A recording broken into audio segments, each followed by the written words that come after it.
તો સમાચારમાં વાત કરીએ જામનગરની તો જામનગરના પટણી વાડમાં ઘર પર પથ્થરમારો કરવાની ઘટના બની છે, જ્યાં અસામાજિક તત્વો દ્વારા આ પથ્થરમારો કરવામાં આવ્યો છે। ત્યારે તમે ટીવી સ્ક્રીનના દ્રશ્યો જોઈ રહ્યા છો કે જ્યાં અસામાજિક તત્વો દ્વારા પટણી વાડમાં ઘર ઉપર પથ્થરમારો કરવામાં આવી રહ્યા છે।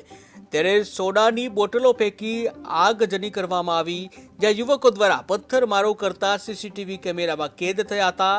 અંગત અદાવત હોવાની પણ આશંકા છે। ટીવી સ્ક્રીનના દ્રશ્યો તમે જોઈ રહ્યા છો કે જ્યાં અસામાજિક તત્વો દ્વારા જે બોટલો ફેંકી આગચંપી કરવામાં આવી રહી છે, સોડાની બોટલો ફેંકી અને આગજની કરવાના પ્રયત્ન કરવામાં આવી રહ્યા છે। આ દ્રશ્યો છે જામનગરના પટણી વાડમાં કે જ્યાં ઘર ઉપર પથ્થરમારો કરવામાં આવી રહ્યો છે। અસામાજિક તત્વો છે, તમે જોઈ રહ્યા છો કે અસામાજિક તત્વો દ્વારા સોડાની બોટલો ફેંકી અને આગચંપી કરવામાં આવી રહી છે, જ્યાં કોઈ પણ પ્રકારનો ખોફ ન હોય તે રીતે જામનગરમાં આ દ્રશ્યો સામે આવ્યા છે।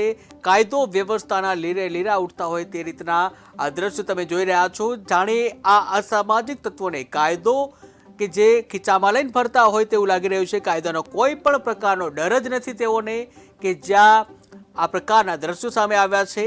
સોડાની બોટલ ફેંકી અને આગચંપી કરવામાં આવી રહી છે, ત્યારે યુવકો દ્વારા આ પથ્થરમારો કરતા સીસીટીવી કેમેરામાં સ્પષ્ટ જોઈ શકાય છે। સમગ્ર ઘટના સીસીટીવી કેમેરામાં કેદ થઈ છે, જ્યાં તમે જોઈ રહ્યા છો કે કેવી રીતે સોડાની બોટલો ફેંકી અને આગજની કરવાના પ્રયત્ન કરવામાં આવી રહ્યા છે। જોઈ રહ્યા છો તમે કેવી રીતે સોડાની બોટલો ફેંકવામાં આવી રહી છે, આગજની કરવામાં આવી રહી છે। ત્યારે પટણી વાડમાં ભયનો માહોલ છવાયો હતો, કારણ કે આ અસામાજિક તત્વો દ્વારા આ પ્રકારનું કૃત્ય કરવામાં આવ્યું છે। ત્યારે ઉલ્લેખનીય છે કે અંગત અદાવતમાં આ પ્રકારનું કૃત્ય થયું હોય તેવી આશંકા સેવવામાં આવી રહી છે।